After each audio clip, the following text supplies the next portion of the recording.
Ces derniers jours, tu as certainement dû en entendre parler. Dans cette vidéo, je vais t'expliquer pourquoi les géants de la tech ont décidé de se faire la guerre pour le métaverse.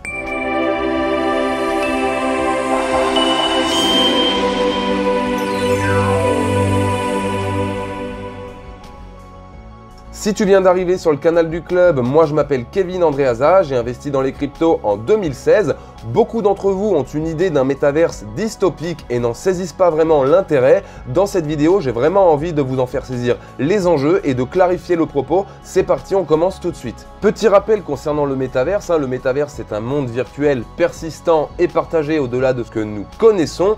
Pour la plupart d'entre nous, c'est une expérience utilisateur, mais cette expérience, elle est rendue possible par la succession des différentes couches qui composent le métaverse, et ces couches, il y en a 7. Alors ces 7 couches sont représentées par l'infrastructure, l'interface humaine, la décentralisation, la tech, l'économie adaptée, la découverte et l'expérience. Alors chacune de ces couches assure une fonction au sein du métaverse et sans nous en apercevoir, nous interagissons avec chacune de ces couches. Alors évidemment, ça va pas de soi parce qu'il faut des travailleurs, des investisseurs pour entretenir tout ça. Le métaverse, il n'est pas autonome, il se fait pas tout seul. Et bon du coup, ça pose la question de la gestion et de l'administration des différentes données qui transitent à travers ces différentes couches. Et donc du coup, c'est clairement une question politique et éthique fondamentale pour le développement du métaverse. Alors globalement, en ce qui concerne le métaverse, on a toujours l'opposition des deux thèses. Le métaverse, ça sert à rien, ça marche pas, personne ne voudra un casque sur la tête, de toute façon ça va nous rendre complètement stupides, on va finir comme dans une société, comme dans l'idiocratie, haché sur des fauteuils. Mais les gars, oubliez pas, un casque VR, c'est pas une fin en soi, c'est un outil, et simplement le voir à travers le prisme du gaming et du divertissement vous fait passer complètement à côté de l'innovation parce que ça va apporter une hallucination collective.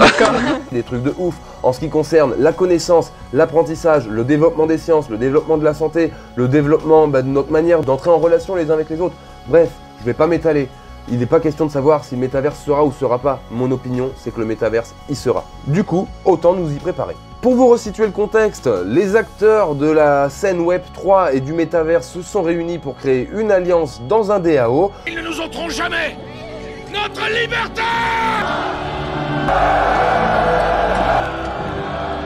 Et donc cette alliance, c'est The Metaverse Alliance of Web 3, donc OMA 3. Et l'objectif de cette alliance, c'est de donner le contre-pied à l'initiative des quelques GAFAM qui ont mis en place le MFS, c'est-à-dire le Metaverse Forum Standard, qui a pour objectif de normaliser le métaverse, ou autrement dit pour le MFS, de créer un gros monopole du métaverse. Alors l'initiative OMA 3 entend bien contrer cette initiative des MFS et de ces quelques GAFAM qui tentent de vouloir créer un monopole sur le métaverse. Malgré ces oppositions, il semblerait que ces deux monstres poursuivent exactement le même but, à savoir un monde numérique immersif, interconnecté et interopérable. Finalement, du coup, vous me direz, pourquoi en parler? Là où ça coince, c'est pas tant sur la question de l'objectif, puisqu'ils ont le même objectif, sinon plutôt de la gestion des données, puisque dans un sens, les données seraient gérées par un monopole centralisé, et ça pose problème. C'est donc deux visions du monde et deux visions d'un métaverse qui s'opposent.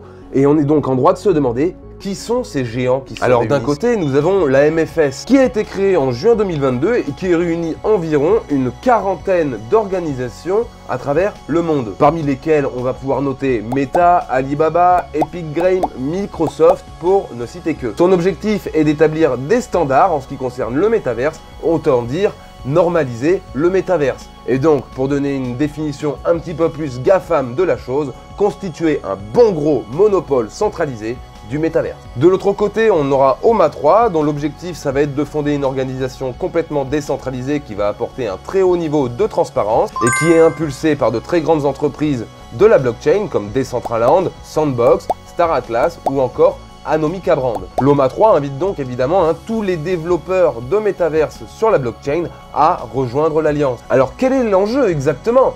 L'enjeu pour commencer, c'est que vous vous abonniez à ma chaîne, que vous activiez les notifications et bien sûr que vous mettiez un pouce bleu à cette vidéo si vous appréciez le contenu. C'est la meilleure manière de soutenir notre entreprise et de contribuer à un meilleur référencement sur la plateforme YouTube. En ce qui concerne les enjeux de notre vidéo, Microsoft a interdit les NFT sur Minecraft et on va utiliser cet exemple pour étayer ce dont nous aimerions vous parler. Microsoft fait partie du Metaverse Forum Standard et en interdisant les NFT sur Minecraft, il fait ici office de régulateur et Microsoft n'est pas un régulateur. Et qu'est-ce que ça révèle ça? Ça révèle que finalement, au moment où Microsoft change d'avis, toutes les règles pour tous les opérateurs de son réseau changent. Et comme le commente le PDG de Animoca Brand, Yatsu, c'est vraiment un processus décisionnel de type dictatorial. Je suis entièrement d'accord avec lui. Maintenant voilà, il ne s'agit pas de savoir si le métaverse sera ou ne sera pas. D'ailleurs, j'aimerais bien votre avis sur cette question les copains. Qu'est-ce que vous en pensez? Est-ce que vous pensez que ça va révolutionner nos modes de comportement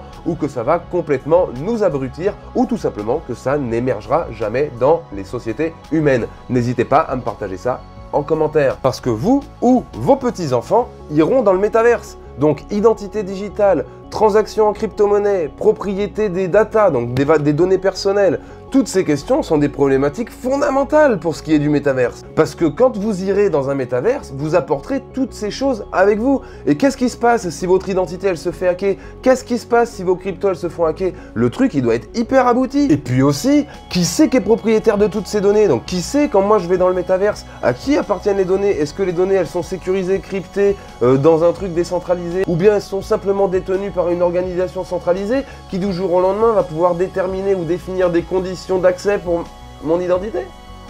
On est vraiment au début d'une évolution majeure en ce qui concerne la technologie et notre manière d'entrer en relation les uns avec les autres et de percevoir la réalité. Ça va engendrer d'énormes changements dans notre manière d'être au monde. Du coup, finalement, OMA 3 vient équilibrer ces perspectives de développement. Pourquoi? Car elle permet de créer un contre-pouvoir à la MFS, donc la Metaverse Forum Standard, en proposant une alternative complètement décentralisée et transparente qui soit basée sur un pouvoir détenu par les utilisateurs et non les plateformes. Bon il y a fort à parier que ces deux gros monstres de la blockchain et du métaverse coexisteront l'un avec l'autre à l'avenir, offrant chacun leur lot d'avantages et d'inconvénients. J'espère que cette vidéo vous a plu.